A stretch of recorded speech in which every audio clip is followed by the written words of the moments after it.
Welcome back, everyone, to the Global Diamond Broker Hard Truth Podcast, episode 70. Did you guys miss me or did you guys miss me? Isn't it the Hard Truth Diamond Podcast? No, it's definitely not. It's not? It's not. Really? Yeah, positive. It's the Hard Truth Podcast? Positive, yes. Did I approve that? Yes, you certainly did, yeah. So, it's episode 70. Now, let's just quickly update, because last week we had what was going to be the best of, but we did, it's the first time, episode 69, was the first time that we chose to not actually, or I guess we didn't choose not to be there. We've done podcasts from Las Vegas, I think we did one. No, it was New York. Huh? Yeah, it was New York. Yeah, and it's the first time we've actually not been live for the podcast, or pre-recorded live. Okay, what Colin's trying to say is I was away on vacation. In Paris and Nice and London. Right. And Colin was here working like a dog without me, losing his mind. Losing my mind. Losing his mind. I had no idea. I had absolutely no idea. Finish your sentence. How lonely I would be without you. How much you do until you were gone. Like, I have to admit it. I hate to admit it. But, yeah, how much you do.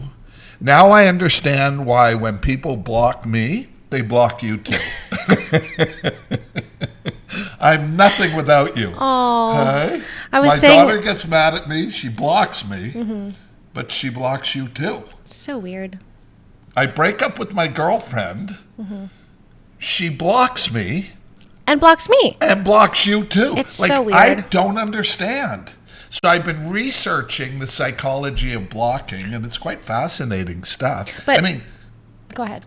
I mean, it's shocking to me how easy it is to reach someone who blocked you. All you need to do is, like, I have 2 cell phones. Yeah. I can just call from the other number. I've had an instance where an ex emailed me from numerous accounts that he made. Really? Because I blocked him off every... Can we read those next week here on the show? Sure. Hey, anything Sure. really interesting? This isn't the dirty laundry guy, is it? No, the other guy. Dirty laundry, that could mean so many things. He was airing his dirty laundry. Yeah. We got it. Oh, sorry. We got it. Is that wrong? Yeah, we got it. Not really. It's quite funny though, isn't it? So yeah, you missed me. Yeah. Oh. And you realized how much I do for the company. And you could never do it without me. I had no idea, Judy. I'm indispensable. I'm still, I was having anxiety attacks. I was... you give me anxiety attacks. Really? Every So you're day. the problem? No, you're the problem. Oh, I'm the problem. I'm the Okay. Salulu. Again. Yeah, okay, I'm the Salulu. I get it. So what's going on in the world of diamonds? You're back home. You weren't so lively yesterday, but I guess there's a little bit of jet lag. There's a lot of jet lag. There's a lot of jet lag?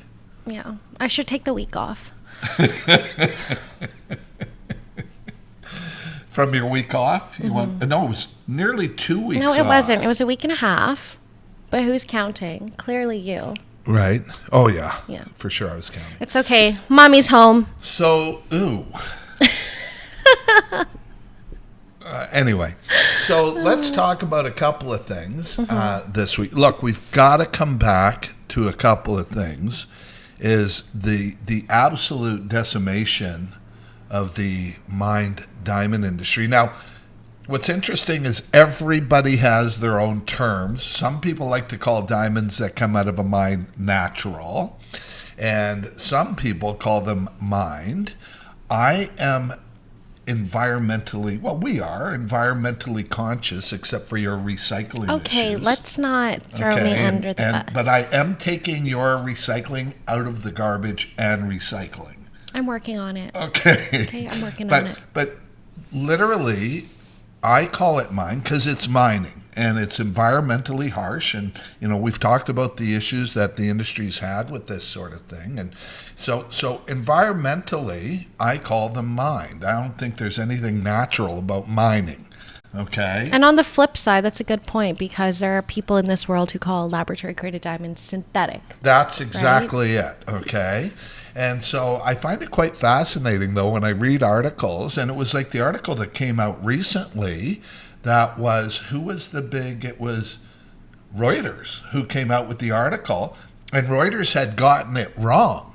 And they'd said they were synthetic, and they had to write... Oh, that's right. They published the article using the term synthetic, and then they had to repost it again. And other terms like that. Yeah. And the pressure from LVMH, the biggest luxury retailer in the world, said, no, they're not. They're environmentally friendly. I've been reading a lot of articles lately, and this whole thing where the industry's trying to say that somehow lab-created diamonds aren't environmentally friendly is an absolute farce. Mm-hmm. Okay, they're not spending, hundreds of millions of dollars, billions of dollars to go down the ground to get them. They're making them in laboratories, and it's been quite the battle of misinformation, right? So that's right.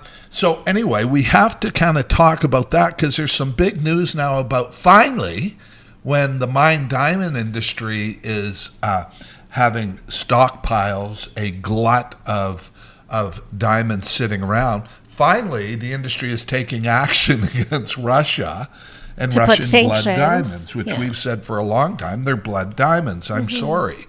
They're using proceeds for the war, and they're taking action to stop the Russians from selling their diamonds when they have no one to sell them to. No one wants them anyways. India, 9 out of 10 diamonds goes through India. That's right. I was up early doing homework on this. I didn't even You were realize. up at 3 I was a.m. on the elliptical. You were up at 3 a.m. Was I? Yeah, you texted a client at 3 a.m. Oh, yeah, that's right. Yeah, a client in... Myanmar. Can you Or imagine Myanmar. selling diamonds to Myanmar? Yeah. And he's a recurring client. He's purchased numerous diamonds from us. Yeah, we should get back to him, actually. He wants to place another order. You hate the tapping on the desk. It honestly drives... early days of the podcast. I have PTSD. Right? I have PTSD. Like, at least you're not being physically abusive anymore when I tap the desk. Maybe it's the therapy that I'm going through. Right? I don't think anything's really going to help that much. Oh, but okay. I think, at your age. Anyway, so yeah, there's the Russian thing happening. Here's something else we got to talk about. I never know what's going to come out of your mouth. Like, we don't do anything in advance of this podcast. We sit down and I'm up on the news. I think Judy's read one article in the year and a half. Although you've learned a lot, I have to give you credit, and you do ask some good questions. And we don't give them to her. But is the fact that I get up every day, I read the articles about what's going on, and so the industry has completely changed. This industry is not going to go back the way it was. And here's what I was going to say.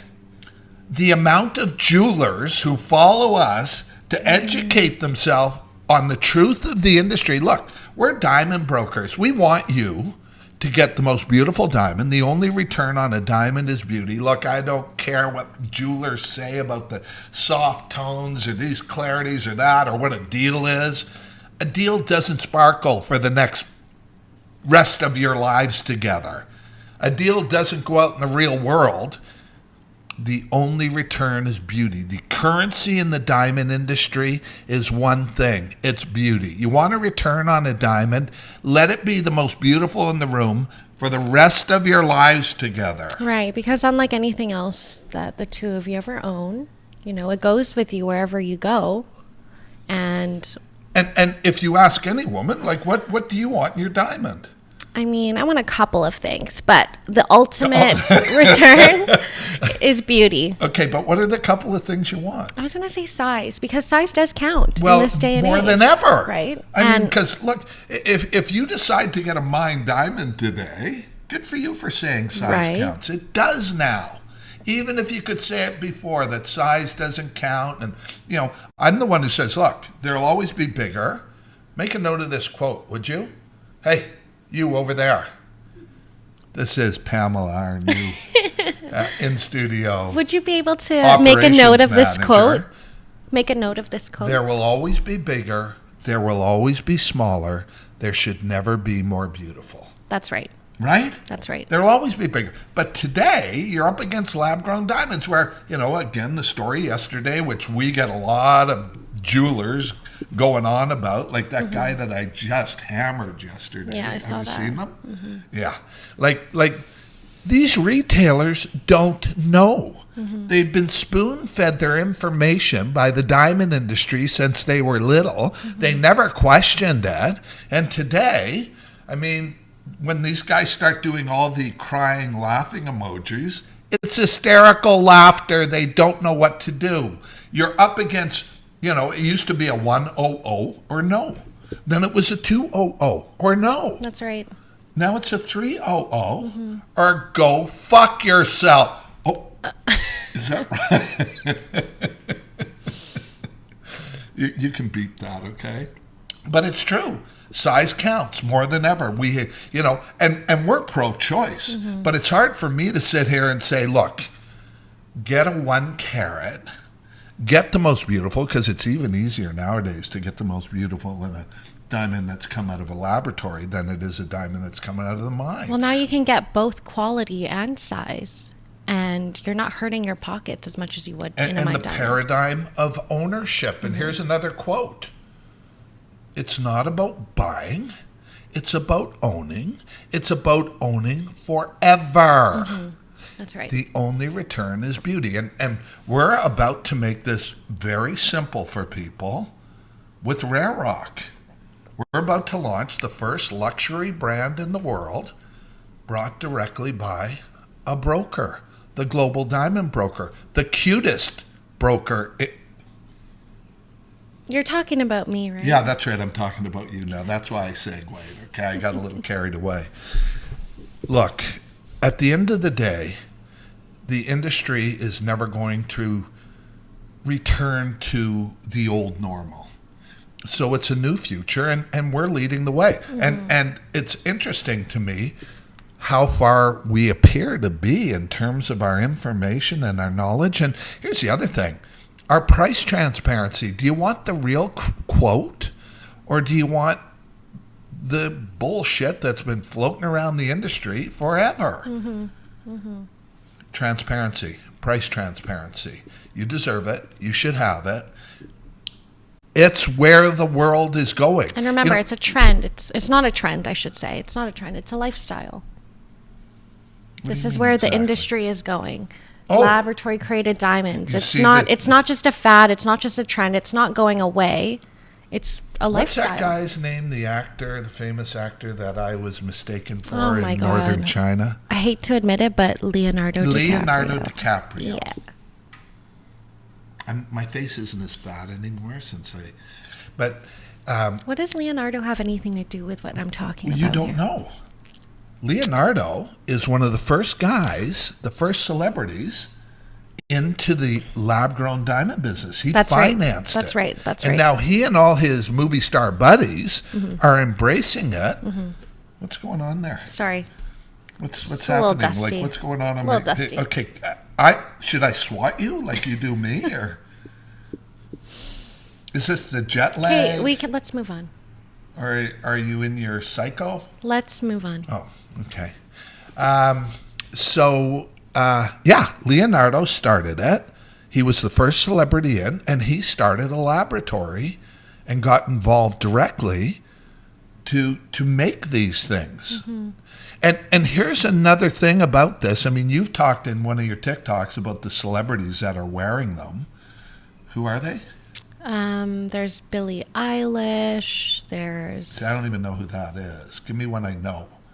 Oh my God. I don't know. You're old. I don't know. I'm not that old. Yeah, I am. Anyway, no, who is the big? She's black. She's the singer. Rihanna. Rihanna. It's not Rihanna. It's Rihanna.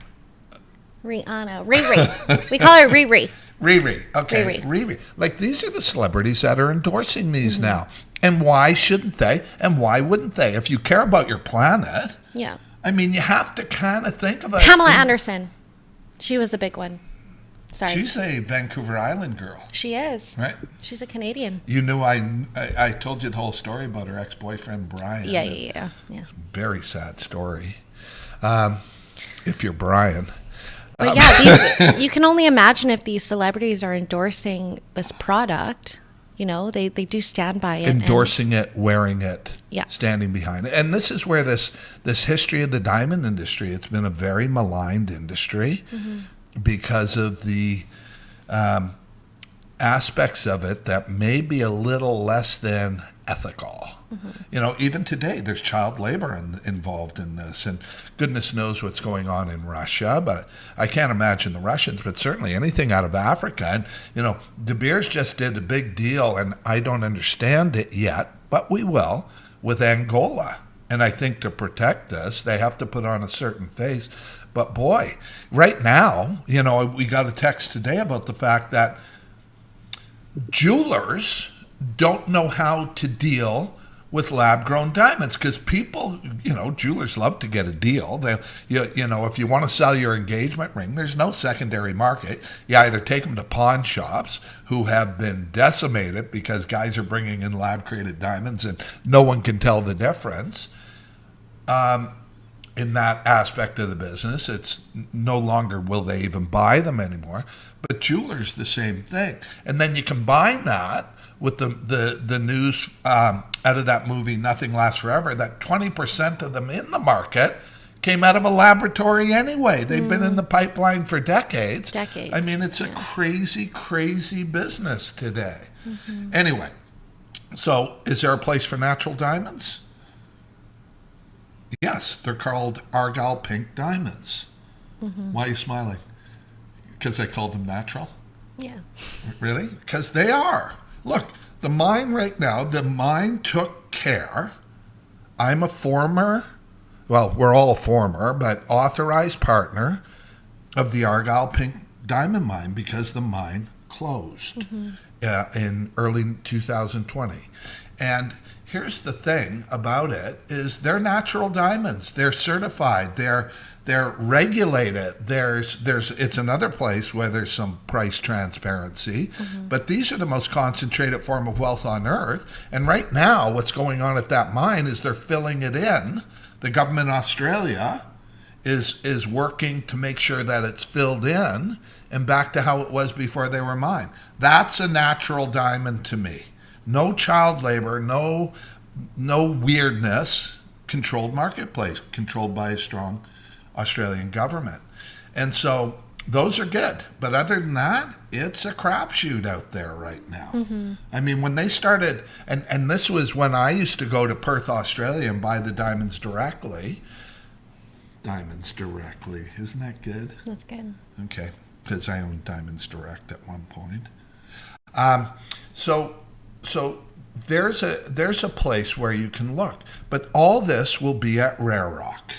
RareRock.com. We're going to change the way people look at the luxury industry by adding transparency, by adding, the real value in terms of the real return on ownership. And we're going to eliminate the biggest middleman in the diamond industry. The retailer. Because the markups are ridiculous. I was writing about this morning. We talked about keystoning in our TikTok yesterday, or you did, I should say. And keystoning is a minimum. Keystoning in the diamond industry is a one-times. I mean, I've sold to some very high-end retailers when I was brokering pink diamonds where the markup was 700%. Crazy. You don't have to pay it. You can own them in a different way today and own them as a smart diamond owner, knowing what we know. A smart, informed, educated diamond owner. Yeah, that's the real luxury. I read an article this morning about how the wealthy want to buy. And now they want to know it's a deal. They want to know they're getting value. They don't want to do this anymore. Not in this industry, not in any other industry. Anyway, there you go. I think we've hit on some good topics today. Welcome back. Thank you. Kinda. You weren't such a joy yesterday. Plus, actually, I was in the first 2 minutes, and then that got old really quick. Yeah, you got over it really quickly. You don't even look like that person today. Well, when you come in on podcast day or on the day you do your shoots, you kind of look more interesting. I'm not here for you to look at, okay? What are you here for?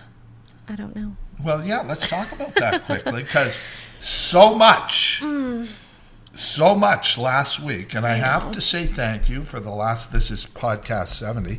I have to say thank you, because I had no clue till you were gone. Well, you know the saying, distance makes the heart grow fonder. So just remember Is that this. the saying? Yeah. It's absence, not distance. That's the You're actual right. saying. Yeah, again. Distance, absence, same difference.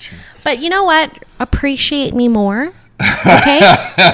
And remember this. And when you don't, I'm going to play this podcast over for you. That's perfect. Okay. So this is number 70. Look, we're number 70 in the downtown tank. Vancouver today. We hope to come to you from India in the near future, from some of the gem shows in Hong Kong. We're getting back to travel. We're getting back to some exciting things. And we're here. We're the Global Diamond Broker. Thanks for tuning in, you We're guys. the Global Diamond Broker. Do you like that? I'm the cuter one, though. Well, What do you mean, well? Yeah, you What do you mean, well? You are. And you're super photogenic. If you saw what I'm looking at, it doesn't look like it. See you guys next week. God bless.